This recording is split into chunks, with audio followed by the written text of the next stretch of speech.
That was so close to being the best result possible for today's race.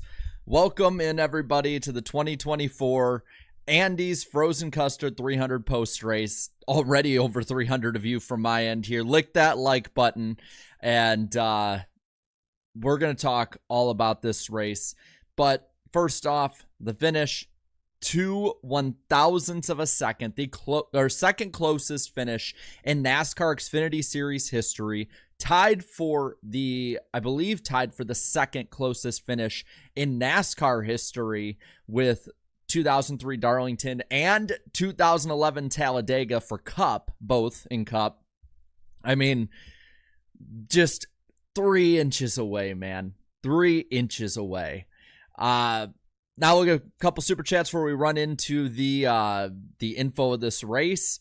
Twin Spinner Revive says, I didn't think it was possible to be sad for a photo finish as I am right now. I think a lot of us feel that way. Full stop right now. I'm just going to say it.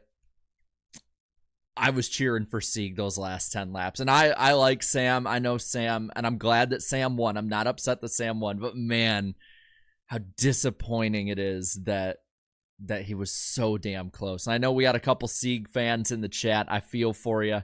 But I mean, it was a damn good finish. I mean, like it or not, it was a great finish. And great run to the end there. Couple more here. Chewy for the 2 say they call me crazy for saying Texas is overhated.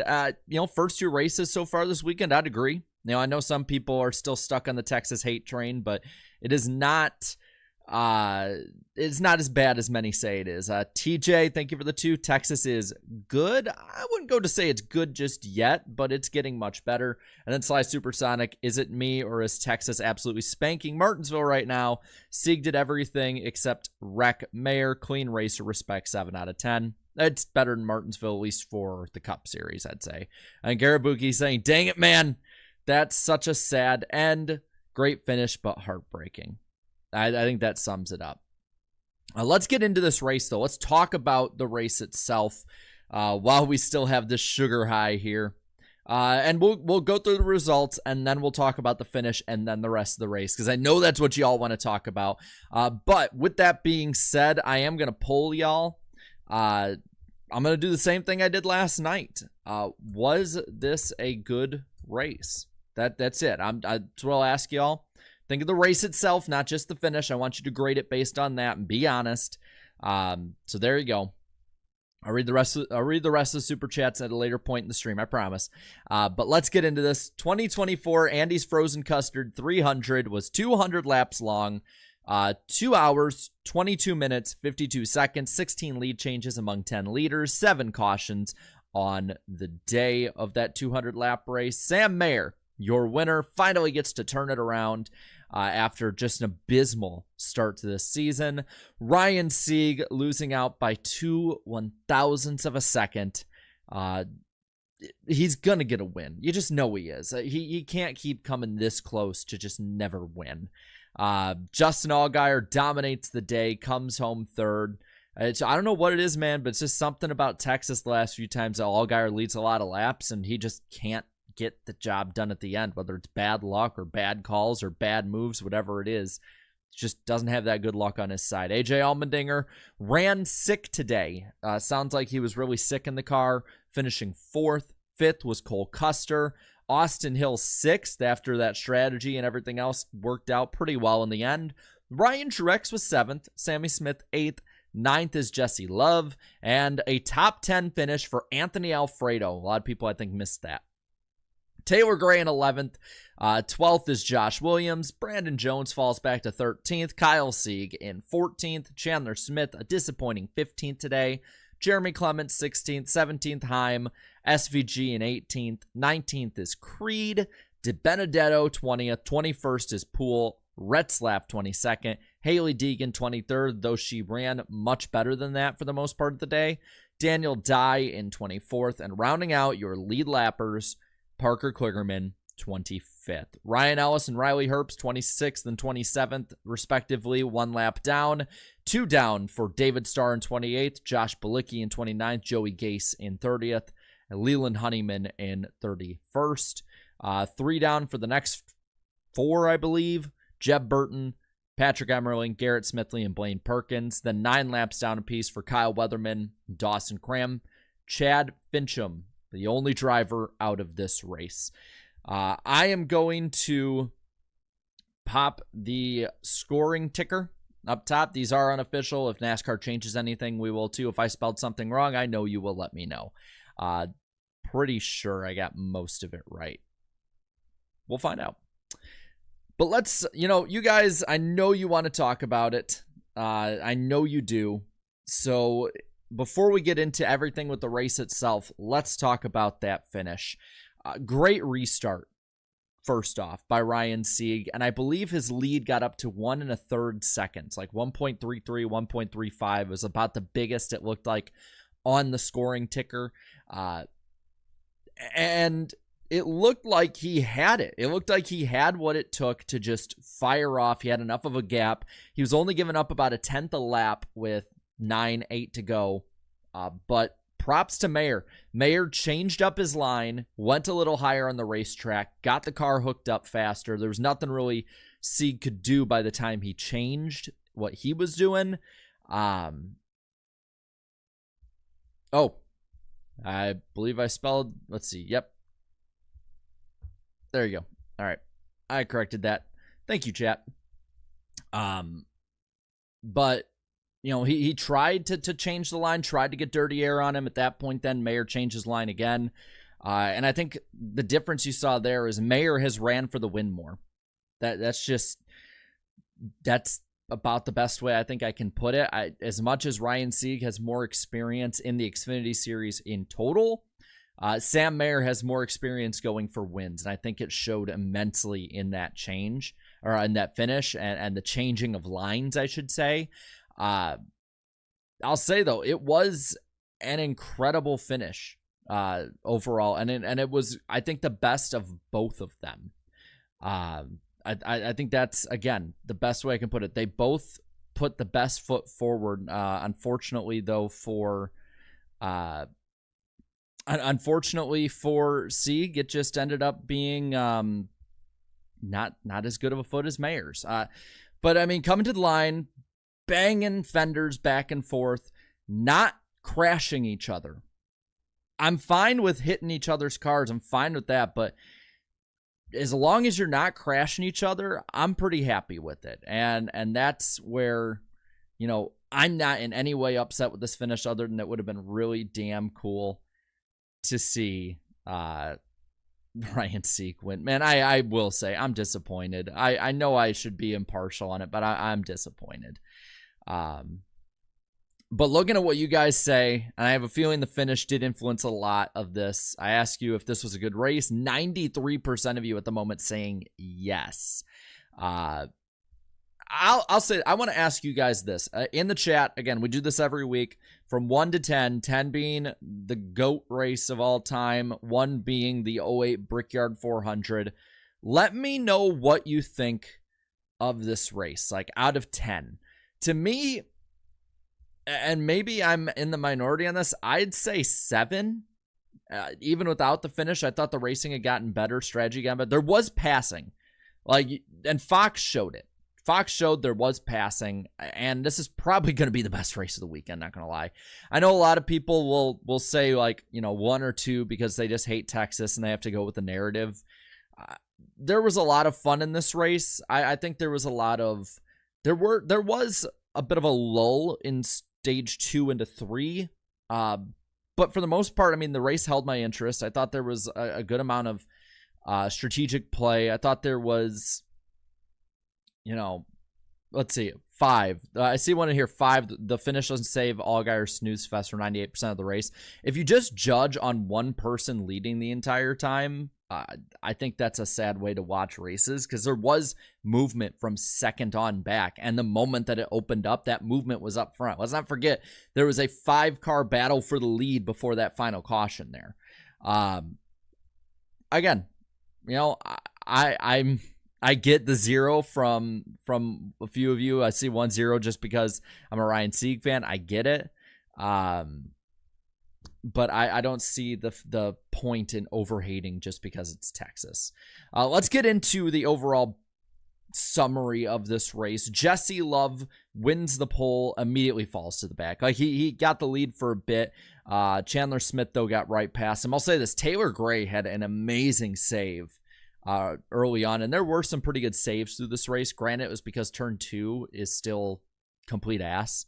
Listen, I can still rip on Texas, even though I generally like this race. As Michael Waltrip would say, shiny. But overall, I mean, looking at what Love did, nothing really. And looking at the saves, most of them, again, were caused by the bad parts of this track. I don't know how long it's been, but the PJ1 still is ruining this racetrack. But anyway, first caution was from a spin with Daniel Dye. Chandler Smith early on looked like the faster guy out there until about lap 28. Justin Allgaier flies the lead and he's gone. Like everyone who got the lead, Chandler Smith especially, like maybe got a half second ahead. It was generally pretty close. Allgaier gets the lead, and within 2 laps, he's over a second out. He wins stage 1. Chandler Smith second. Then third is Herbst, Jones, and Truex, your top 5. Custer, Hill, Sieg, Allmendinger, and Kligerman, the top 10 in stage 1. But I will say this. Another thing about this race is just Allgaier had it. This is Allgaier's race. I don't know what the hell he has to do to win Texas and just win a race this year after dominating. But it's just, I don't know if it's bad luck. The racing gods just don't like him. I don't know what it is, but I know the chat picked Allgaier. And if it wasn't for the fact that Sieg was up front, I think you guys would be pretty upset with that finish. I see Average Racing Junkie in the chat. Only true Ryan Sieg fans understand the pain of that finish. Trust me, as a Dale Jr. fan, I know painful finishes. It can be bad. I feel for you. Really quick, let's go to stage 2 here. We start with the 798 in the front. Of course, the 7 runs out. And again, stage 2, for the most part, other than the Honeyman spin, it was just a complete Allgaier fest up front. No one could head-to-head go against the 7 today. We had some issues like the Kligerman having a loose wheel. Ryan Truex got into the wall. But overall, stage 2 was dull Texas. That was the part I think that's weighing a lot of this race down, as well as the start of stage 3. But Allgaier wins it over Custer, Herbst, Jones, Sieg. Ryan Sieg was up there all day with speed. I don't want to hear anyone say he almost backed into a win. He was up there, put himself in position to win, almost did so. Again, 1 lap less, and half a lap less even, and he gets that. But 1 lap less, if that caution at the end goes 1 lap longer, Ryan Sieg wins this race, no problem. But then Sammy Smith, Austin Hill, Love, Allmendinger, and Mayer finish out the top 10. I want to ask you guys another poll. Hang the banner. Hang the banner. He almost won. But I want to ask you guys a poll. During this, what kept me, I think, a lot more engaged in this race compared to the Martinsville Xfinity race, which was still, I would say, honestly, not that bad at all, was the booth. I want to know, did you like the booth? Like, I'll say this. Did you like Ross Chastain in the booth? Because I think Joey Logano is pretty good when it comes to jumping up there and actually being entertaining. Like Austin Cindric and Ryan Blaney, I like them, and I like their personality overall, but they just did not fit the booth last week. So did you like Ross Chastain in the booth? And then in the chat, come on, there we go. It should be up right now. In the chat, give me Y for yes, N for no. Did you like Ross Chastain in the booth? I personally think that Joey Logano should be in the Xfinity booth every week. Say what you want about him as a driver. He's really good behind the mic. And for a first time, I liked Ross. Like, I'd give him like a lower B. There was stuff he could improve on, but he actually seemed to show enthusiasm. He seemed to know what he was talking about. And having two experienced guys in there, especially with Adam Alexander, but also Joey Logano, who could have some fun, but also stay on task. To me, that's about all you can ask for when it comes to an Xfinity booth with a bunch of drivers. Their drivers are never going to be perfect in the booth. Like Darrell Waltrip in his prime, Benny Parsons, Dale Jr., like those guys are not common. There have been plenty more drivers in the booth that are not good or have not been good. So keep that in mind when you grade him on this. But heading into the final stage, we restart on lap 97. It's Allgaier again. Like I don't really need every restart until pretty close to the end. Just assume it's Allgaier running out front because that's what would happen. Jeb Burton would bring out a caution, I believe, for sliding out of 4, hitting the wall and sliding from there. But nothing really happened for the next 50 laps after Allgaier just ran out. So again, not the greatest. I'd say like 60% of this race had decent to good racing. And then you add the finish, which should bump it a few points up. That's where I get my 7 grade at. Had this not had a good finish, it probably would bump it down to like a 6 or 5. But still, 2 races so far this weekend, in my opinion, above water with it. With 59 to go, we get to green flag stops. It starts with the 00 and the 8 before the top 3 of Allgaier, Herbst, and Jones come in. But before that, Herbst and Jones were running down the 7. It wasn't like Allgaier had just been infallible all day. He was actually losing a good amount of ground to these guys, and they were right on his ass before pit stops. Unfortunately for them, the 7 team just was on it 2 seconds faster than Herbst and Jones alike. Jones actually lost more than just time. He lost spots in the whole cycle. And the only one who tried to play a long strategy was Austin Hill staying out. Really didn't matter for him too much until he took 2 tires, kept him on the lead lap, all that, which opened the door for him to get a good finish later. But it was 28 laps ago. Justin Allgaier caused his own demise in this. Him and Honeyman get together. The 42 goes in the wall. 42 damn near jumps up onto the wall and brings out a caution with 28 to go. Everyone outside of Kligerman, who has no tires left, pits. And at this point, you're looking at Kligerman and Brandon Jones on the front row. They stay side by side, but Jones has the lead until about a lap and a half later, Mayer gets the lead. Sieg is right behind him in second, only for Sieg that same lap to pass him based on speed. And right as that happens, there's a crash in the front stretch. Kyle Weatherman, Haley Deegan, they crash. Deegan had nowhere really to go. I don't blame her at all. And I'll say this about Haley Deegan, because I know a lot of people will probably want me to talk about Deegan's race.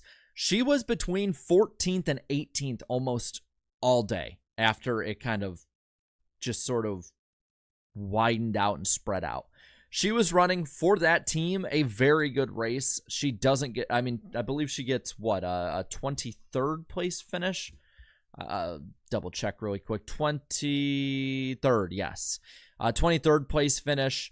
She deserved a much better finish today. She drove a much better race. And again, that's all I ask for from Haley Deegan in this series this year with the equipment she has, is just run competitively and competently.